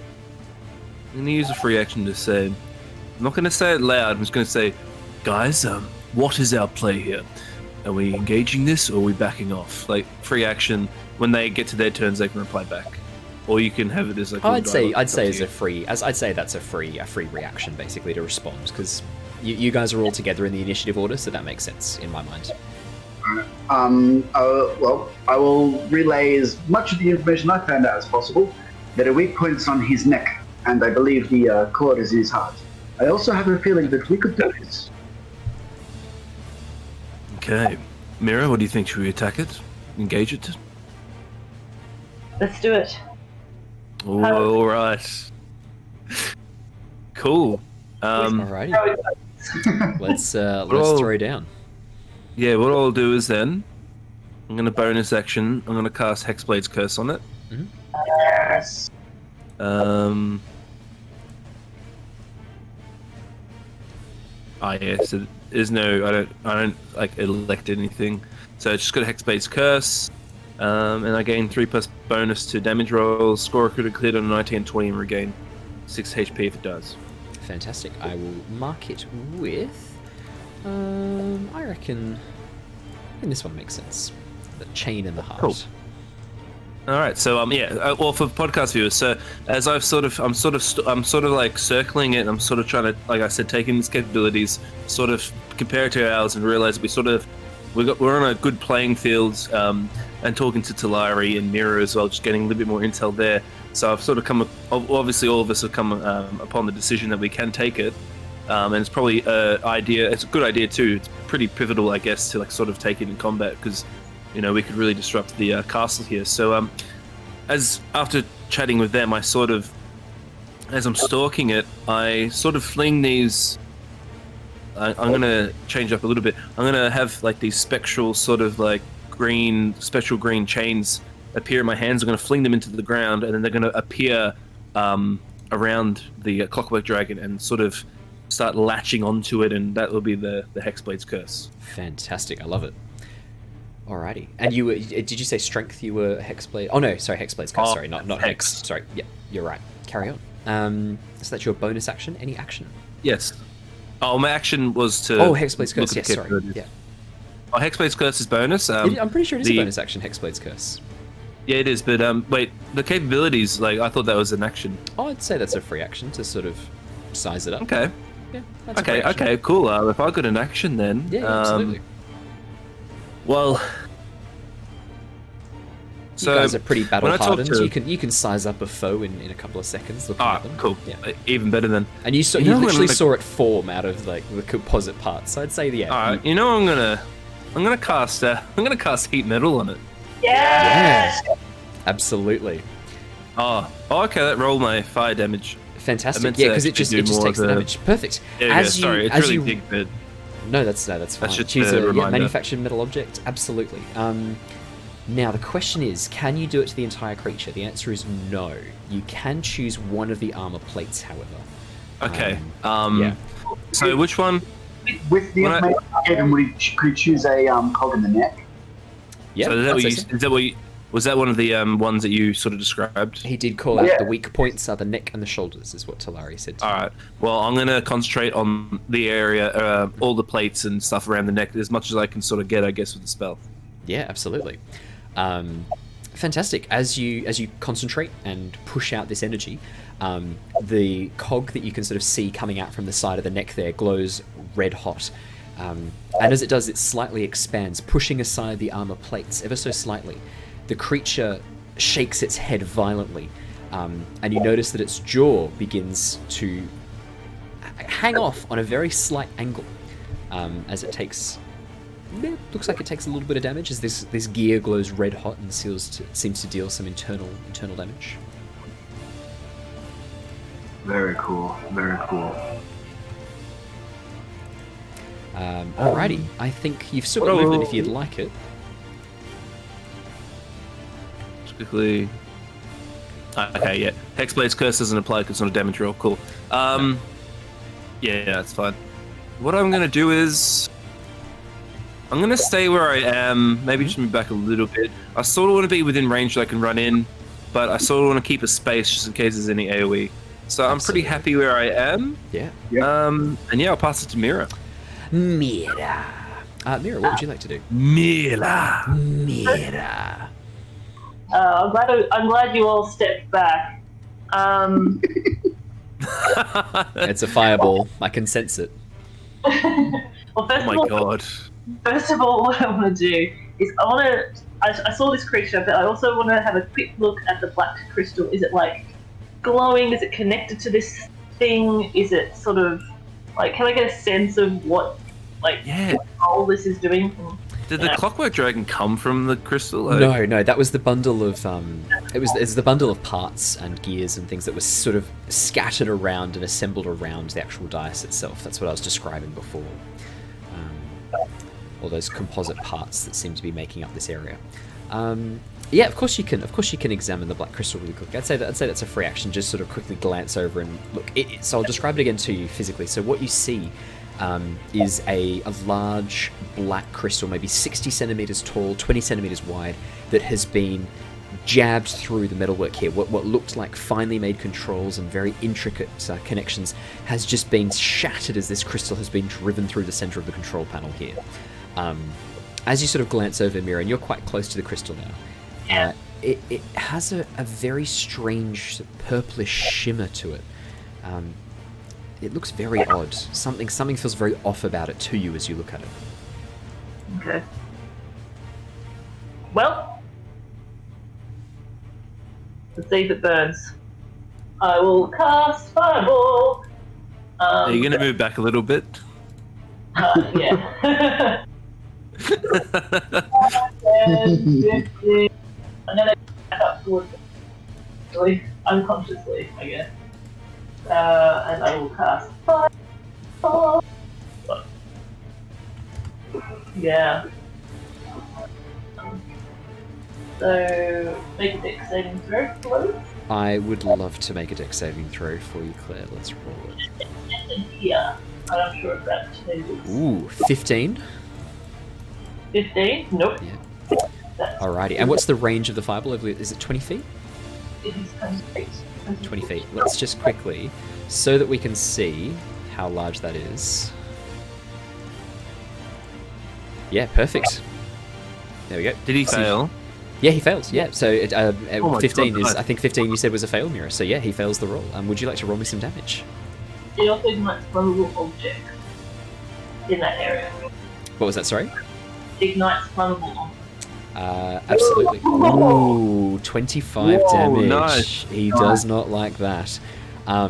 His leather wings, these beautifully carved leather wings with these intricate scale-like patterns that have been embroidered into them, ignite and burn away and begin burning as the leather is destroyed by this fireball.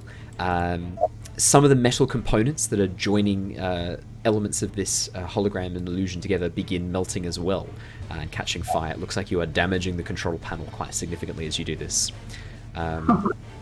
Fantastic, yeah. A very nice fireball. Anything else on your turn, Mira?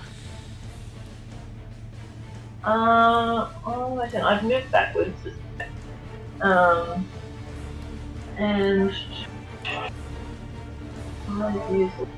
I'll leave it for the boys. Fantastic, absolutely. I'll get rid of that fireball now. Although I might just put it away somewhere because I probably am going to need it again. Let's be honest. Yeah. The Clockwork Dragon. You guys have learnt from the Storm Elementals. You are no longer standing in a single line. However, the dragon moves 5, 10, 15, 20, 25, 30. So now you all are standing in a single line. Actually, sorry, what's its movement? Sorry, 40 feet. Sorry, I can get even more. There we go. Jesus. Fantastic. Beautiful. As the Clockwork Dragon, with his grinding of gears and clicking of and whirring of springs, begins moving into position, you see it take up a spot directly below, closer to these crystals where you are currently standing in front of, and then opens its maw wide as a blast of lightning shoots down in a 60-foot line that is 5 foot wide. So if it shoots it down the center of you guys, that is going to be everybody. Wait, 5 foot wide? Yeah, so that's actually just Talari and Mira or Rogar. So actually it will do Talari and Mira. I'll position it there. Talari and Mira, I need you guys to make me a dexterity saving throw. You do not want to fail this, is what I'm going to say. Mine's an advantage of patient defense. It is, because of patient defense. I'm going to use Mira, you may use your inspiration. A 10 is a good reason to use inspiration. Oh yeah, okay, so 19 for Talari, 14 for Mira. Is that a pass? Mira, that is just not a pass. Oh! So close. But Talari, you definitely pass. Oh my god. That is 41 damage. Oh shit. From this blast of lightning as it shoots down the line. How are you guys looking? What is this? What lightning damage this is. Okay. Yeah. I wish it was cold damage, sorry. Mira's down.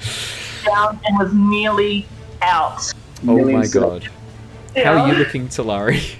So I take half that, right? You do, and I think if you've got evasion, you take half again. Again. So I take 10, so I'm alright. You're fine.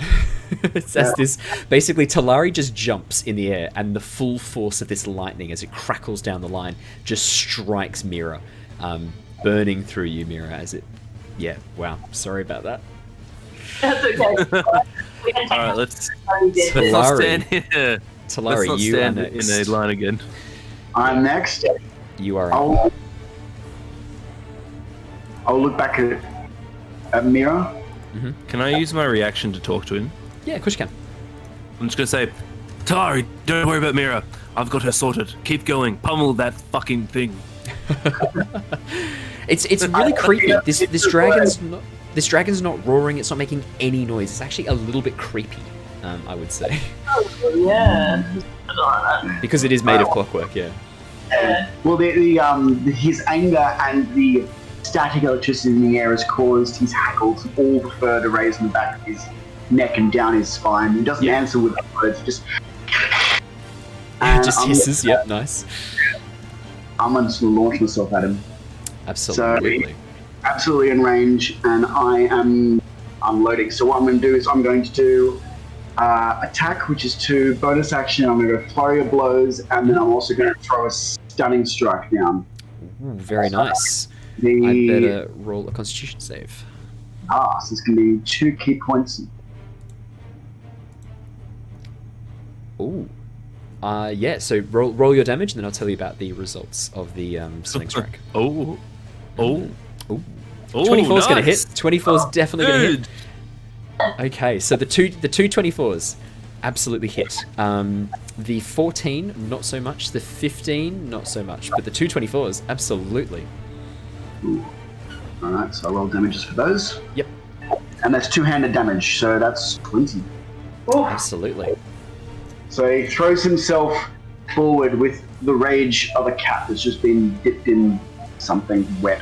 And he runs and he's just going to sprint back forward and he's going to sort of jump in the air, and his first hit is just going to be a straight stab with the staff into the front of the dragon's its forearm or foreclaw. Yep. And it hit, and it's going to launch him up a little bit higher, and then it's going to use the second hit just to clock him across the face, and then as he falls back down, he's going to try for 2 scrapes with his hind claws, which aren't going to get through. Yeah, the armor sort of moves and clicks into position as you come through with your claws, and there's this horrific screech as your claws grind against the bronze plating.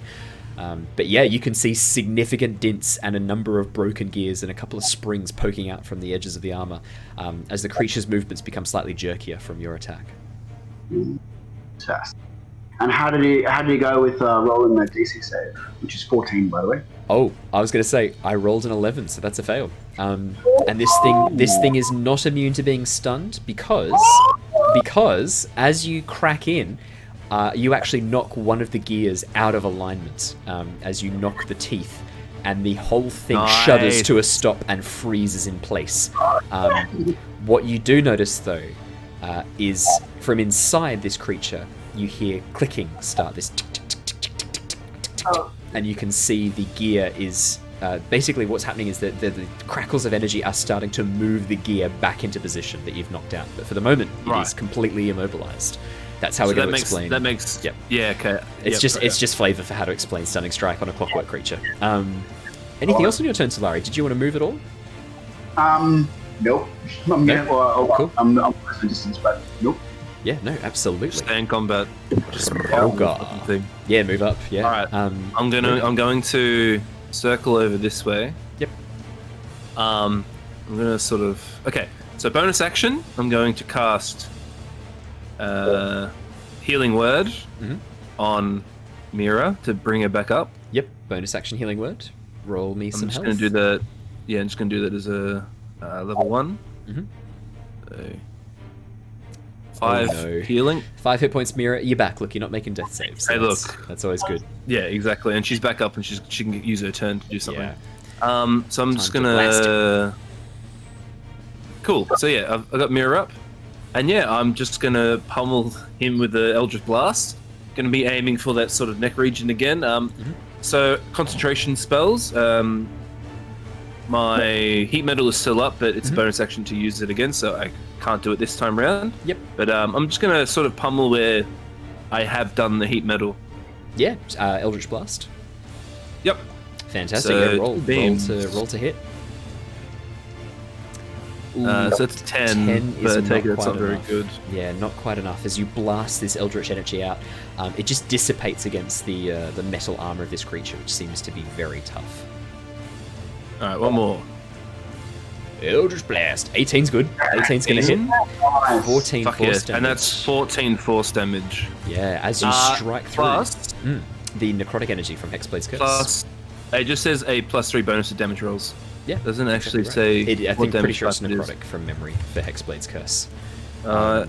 You can double check, but I'm pretty confident it is necrotic. So Hex is necrotic. Oh yeah. Hexblade's Curse just says a +3 bonus to damage rolls. Then whatever damage it is, yeah. So +3 force damage in that case. So 17 force damage. Nice. 17. Yeah, as you crack through, the creature now has a number of dints and scrapes. It is not looking like it's in a particularly good shape. Anything else on your turn, Rugar? Yeah, I'm gonna move here. I think I'm good there. Yeah, absolutely.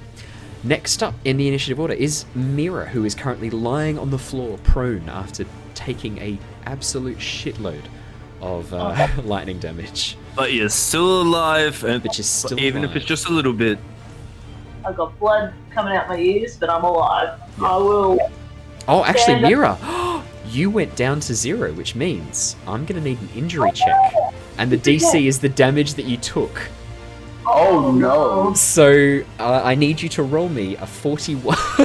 So would you like to roll me a Constitution saving throw that you cannot possibly pass? Okay. No, is this the D100? This is the D20 injury table. So roll me. So yeah. Oh, natural 1 as well. So you definitely fail. I'd like you to roll me. Let me just pull open my injury check for lightning damage. Could you please roll me just a D20, flat D20, no bonuses. You Just have wanna a see how table this for goes. like thunder damage. Yes, for lightning damage in particular. I've got That's hilarious. every single type of damage. 5. Okay, Mira. Oh. An arc flash occurs from the lightning as it ignites something on your person. I actually need you to roll me another D20 as it actually triggers a fire effect on you, which could be good for you. This could be good. 1. Oh no, 1's not good. Mira, as this burst of lightning strikes nat against you,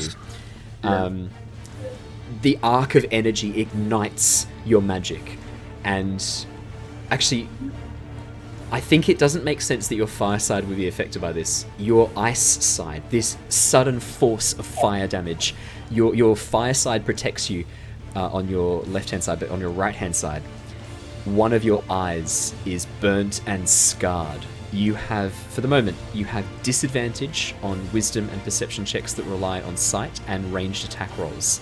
The ranged attack rolls suck. It sucks. But area of effect spells and things like that is not a problem. But you have, for the moment, you have lost an eye, and I will chuck that into chat so you can see what that does. Yeah, you have currently lost an eye. So just my blue eye. Your blue eye. Yeah. No, man. What's some of the typical stuff we need to do to help her get over that? So there are you can get a magical eye put in that will replace the eye. You can get a prosthetic eye put in, like a prosthetic limb. You could also go and get a high level spell done, high level healing spell. So anything like any sort of major restoration style spell would probably help with that. Fuck. Great, yeah. So nothing that could really help us. Nothing that you can do on at this this castle. moment. Unfortunately not. Unless you come across some sort of spell scroll. Fuck. Ooh, that was a bad one, Mira. 1 is the worst you can roll on these injury tables. There's one of them where you lose your frontal lobe. I think it's a psychic damage. You lose your frontal lobe, and it reduces your intelligence by. It's a lot. Like when I sort of was like looking at these and putting them together, I thought, man, that would suck. But psychic stuff never happens. Yeah, you've got disadvantage on intelligence, wisdom, and charisma checks, as well as intelligence, wisdom, and charisma saving throws. If you fail a save against bludgeoning, force damage, or psychic damage, you're also stunned. Man. Don't take psychic damage and fail on an injury check. It's not good. It's not good. How much intelligence can you lose? It doesn't reduce it. It just gives you disadvantage. I thought it reduced the stat, but it doesn't. Thank God. Yeah, thank God. I think only at 8 originally. intelligence. I think originally it did, and I then modified these so it doesn't change your stats at all, because that's a bit harsh, changing stats. That could have turned me into a blubbering idiot. Into like a rock. Mira, yeah. So as you stand up, one side of your body, as you sort of come to, you haven't quite realized the scope of your injuries yet, but as you sort of open your eyes, half of your world is dark. You can only you find immediately there is something very wrong. Okay. At this point, Mira probably wouldn't think too much about it. She'd just be like breathing hard, one eye milky, her red eye is gone. Yeah, because your cornea is now scarred. Yeah. It's going to need a transplant. I'm going to do a D-neck on that one. Sorry. Carry on. Sorry. Massive nerdy stuff for surgeons out there. Carry on. She will come around. See if I can get this. So it's. Yeah, Oh my God, man. She'll just hold out one arm towards the red crystal and then one arm towards the dragon. Just channel some of that sort of fire through one of them, like a javelin. He'll cast Fireball again. Okay, so where are you placing this fireball? Behind, okay. So there. Oh my God, it could hit the oh God, it's gonna hit the other crystal. Or do you want it there? There, yeah. I'll only get Talari. No. One over, one across and one up. Like that. Yeah, perfect. Perfecto mundo. Okay, yes, that was very dangerously close to one of the control crystals. But I think you saved yourself. Okay, I better make a dexterity saving throw. With the stunning strike, is that done at disadvantage? I Let me think he's have a done, look. so I think he fails deck saves, doesn't he? Go and check the Stunned. Yeah, I've got it stun open. condition. Can't move, can't speak. Automatically fails Dex and Strength. Go for it. Yeah, you just Oh roll. my god. And attack rolls have an advantage as well You take 8d6, my friend. for a Oh stunned wait, creature. Owen. Yeah, one of your Eldritch Blasts. Do you want to make it again for me? Yeah, alright. Actually, I might do both again because I might get a nice one. 29. Hiya. Oh my god. Hiya. Talari is walk fuck boy. 13 still doesn't hit, and then the 26 for the second one just means the second one still hits, so that's fine. Yeah, easy. But Yeah. I rolled a 19, Owen. That's a crit. Oh, you did too. So what was your So original my second. damage? So I did 17 damage. So that just gets doubled. Yeah, exactly right. No, so it doubles the dice damage. So Yeah, well, your it dice damage. your original 10. So, okay, you rolled a so 10 it's for your second Eldritch Blast, 'cause the one before, because it's the one my you did second before. Eldritch Blast. It did. How much did it do? Didn't it? 14 Oh, it did 14 damage. plus 3, which was the extra damage from Hexblade's Curse. So we'll double the 10 to 20 plus 4 plus 3, so 27 damage. So I'll deal an additional 10 Alright, damage. Wow! Sorry. Oh my goodness, this thing is looking. Sections of it have melted. The brass is running down off the side of it. You can see a number of gears are now just half melted and half damaged. There are cracks running through it. The creature itself, one of its eyes has gone dim, and the lightning crackling across its maw and jaws seems to have dissipated. Is it the same eye that Mira's lost? Yes, it is. Excellent. That's the cruel irony, Kronk. Cruel irony. Carry on. Fucking hell. So 1d4. Psychic damage. Oh no, that's going to be no. An injury check. Amazing. It's the end of your next turn that it's stunned, so it's gonna lose its turn as well. That's amazing. Stunning strike is brutal. Anything else? Anything else on your turn, Mira? Yeah, I'm moving. Yeah, absolutely. The Clockwork Dragon is stunned. It gets to make no attacks, no movement, as the gear is finally back into location at the end of its turn. Talari, you're up next. Okay. Do it again. Do it. Do it. I hear Mira's voice echoing in my ears. Okay, so... Yep, okay, so this is what I'm going to do. I'm going to try and climb up the dragon to get up to where its neck is. Yep. And then I'm going to flurry of blows and 2 attacks again. Absolutely. Dope monk shit. Dope monk shit. DMS. DMS. Copyright of Marisha Ray. Yep. I prefer doing maximum damage as a paladin is DPS, dope paladin shit. Damage per second. Yeah, roll me some attacks. Let's see your attacks against this creature. So yeah, two strikes with your quarterstaff and then your fists of fury. Although technically, I guess you're kicking. Right? Yeah. Alright, 19's gonna hit. 21's gonna hit. That's the first. Yep. And then... Oh, that's the first attack. So 21. Yep, 21 for the first attack because you do have advantage. Yep. And then this is the second attack. 11 doesn't hit, but the 22 means that you do. So 21 and 22 so far. He's not stunned right now, though, Owen. End of his end. So it's the end of the next turn, the monk's next turn. Yep.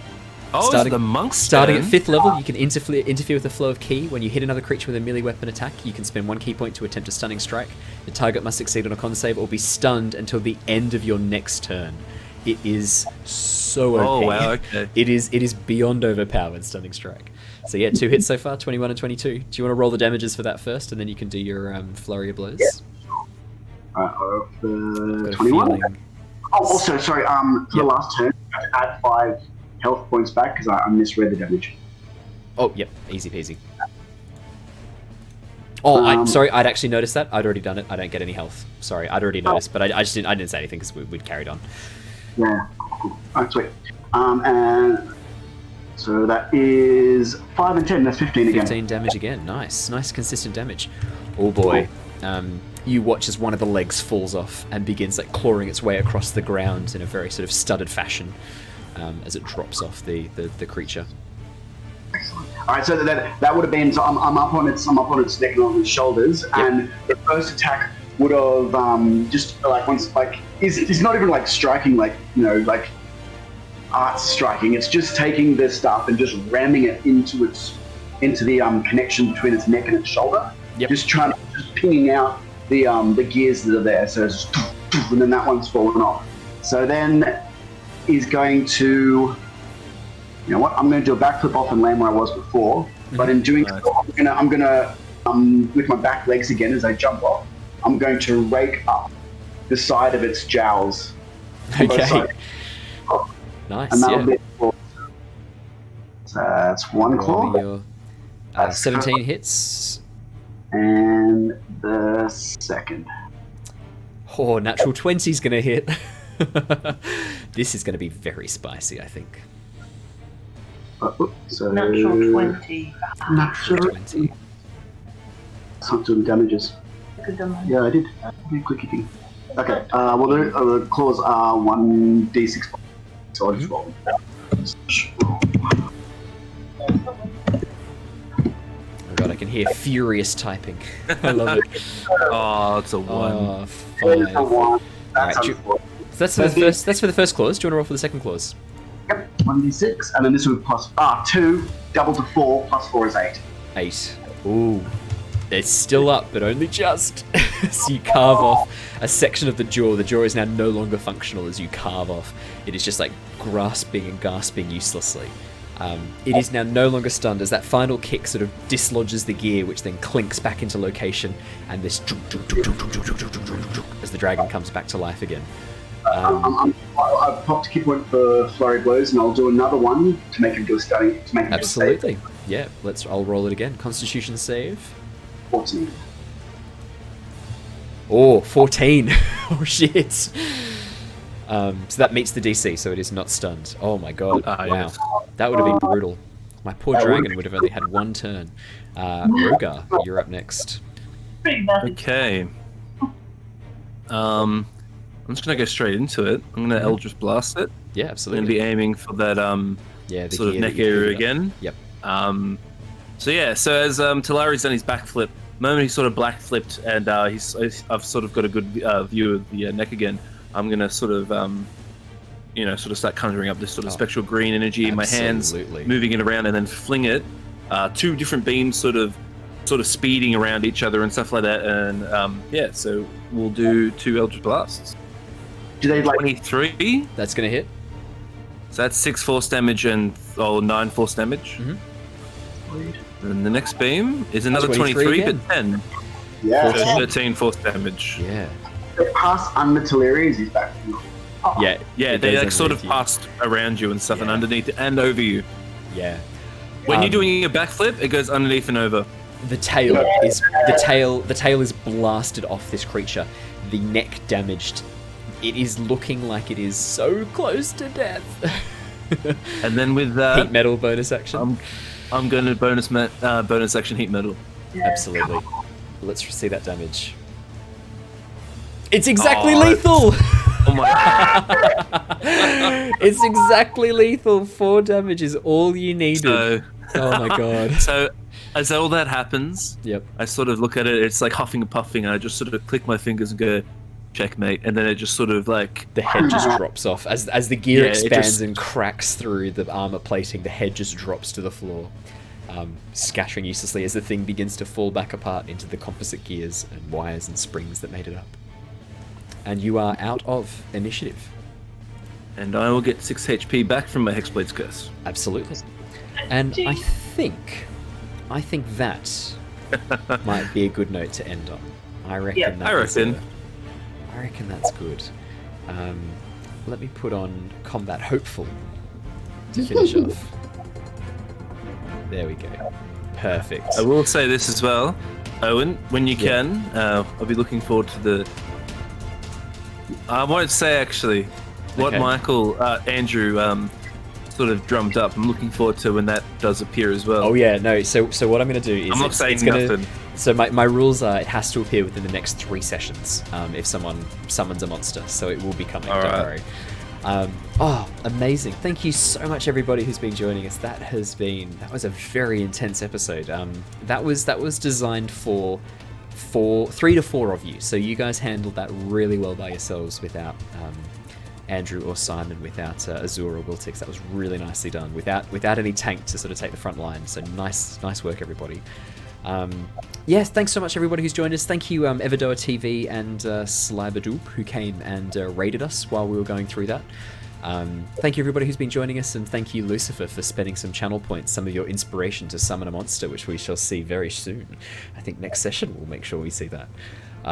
Nice. But yeah, thank you everybody. We will catch you all again next time. I will be off for the next couple of days. I won't be streaming until next Monday. So I'll be absent for a little bit, but I will try and get this uploaded for tomorrow night. Otherwise I won't get it done until next Monday. So I will try and get this uploaded tomorrow night. But yeah, that's everything from me. Thanks so much everybody. It's been such a pleasure seeing you all. I will see you all again very shortly. Goodbye. See everybody. Thanks, guys. Farewell.